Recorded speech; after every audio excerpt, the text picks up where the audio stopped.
Hi friends, welcome to our channel. இன்னைக்கு நம்ம செய்ய போற ரெசிபி என்னன்னு பாத்தீங்கன்னா வெயிலுக்கு உடம்புக்கு குளிர்ச்சி தரக்கூடிய ஒரு சர்பத் ரெசிபி எப்படி பண்றது இந்த வீடியோல பார்க்கலாம். இளநீர் சர்பத் எப்படி பண்றதுன்னு இப்போ நம்ம பார்க்க போறோம். ஃபர்ஸ்ட் இதுக்கு நம்ம எடுத்துக்கக்கூடிய பொருள் என்னன்னு பாத்தீங்கன்னா சப்ஜா விதை. 1 டீஸ்பூன் அளவுக்கு சப்ஜா விதை எடுத்திருக்கேன். இதோட அளவு எப்படி இருக்குன்னு பாத்தீங்கன்னா பொடி கடுக்கலாம் எப்படி இருக்குமோ அந்த சைஸ்ல இருக்கும். இது நாட்டு மருந்து கடையில கிடைக்கும். நம்ம உடம்புக்கு நல்ல குளிர்ச்சி தரக்கூடியது இந்த சப்ஜா விதை. டெய்லி 1 டீஸ்பூன் அளவுக்கு நீங்க தாராளமா எடுத்துக்கலாம். இப்போ இந்த சப்ஜா விதையை நம்ம ஊற வைக்க போறோம். தண்ணி கொஞ்சம் ஊத்திட்டு ஒரு 20 நிமிஷம் ஊற வச்சிட்டீங்கன்னா இதுல இருந்து ஒரு 3 பங்கு நம்ம எடுத்த அளவுல இருந்து ஒரு 3 பங்கு நல்லா ஊறி வந்திருக்கும். இதை எடுத்து தனியா வச்சிடலாம்.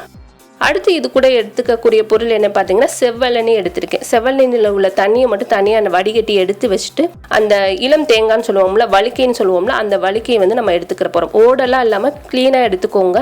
ஏன்னா நம்ம குழந்தைங்கள்லாம் சாப்பிடும்போது ஓடோட சேர்த்து சாப்பிடக்கூடாது. அதனால வெறும் அந்த தேங்காய் மட்டும் எடுத்து ஒரு பவுலில் சேர்த்துட்டு குட்டி குட்டி பீசஸாக நம்ம கட் பண்ணிக்கிற போகிறோம். நல்லா இந்த கரண்டியை வச்சு நல்லா குட்டி குட்டி பீசஸாக கட் பண்ணிவிட்டு ஒரு பவுலில் மாற்றிருக்கேன். அந்த இளம் தேங்காவை எடுத்து வச்சுருக்கேன். அது கூட நம்ம இளநீர் தண்ணி வடிகட்டி எடுத்து வச்சுக்கோங்க. தூசி இல்லாமல் வடிகட்டி எடுத்து வச்சுக்கோங்க. இது கூட சர்பத் சிரப்பு எடுத்து வச்சுருக்கேன். இந்த 3 தான் நம்மளுக்கு முக்கியமான பொருள். அடுத்து நம்ம இதை மிக்ஸ் பண்ணுறதுக்கு ஒரு பவுலில் மிக்ஸ் பண்ணிக்கலாம். இது கூட நம்ம ஊற வச்சிருந்த சப்ஜா விதை 1 டேபிள் ஸ்பூன் அளவுக்கு சேர்த்துக்கோங்க.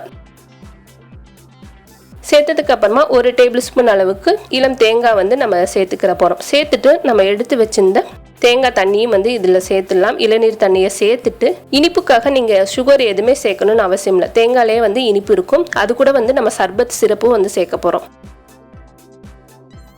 ஒரு 2 டீஸ்பூன் அளவுக்கு சிரப்பு சேர்த்துக்கோங்க. சேர்த்துட்டு இதை நல்லா மிக்ஸ் பண்ணிக்கலாம். இந்த வெயிலுக்கு வெறும் இளநீர் மட்டும் குடிக்கிறத விட இந்த மாதிரி சப்ஜா விதையும் சேர்த்து குடிக்கும்போது இன்னும் நல்ல பாடி ஹீட்டை கண்ட்ரோல் பண்ணும்.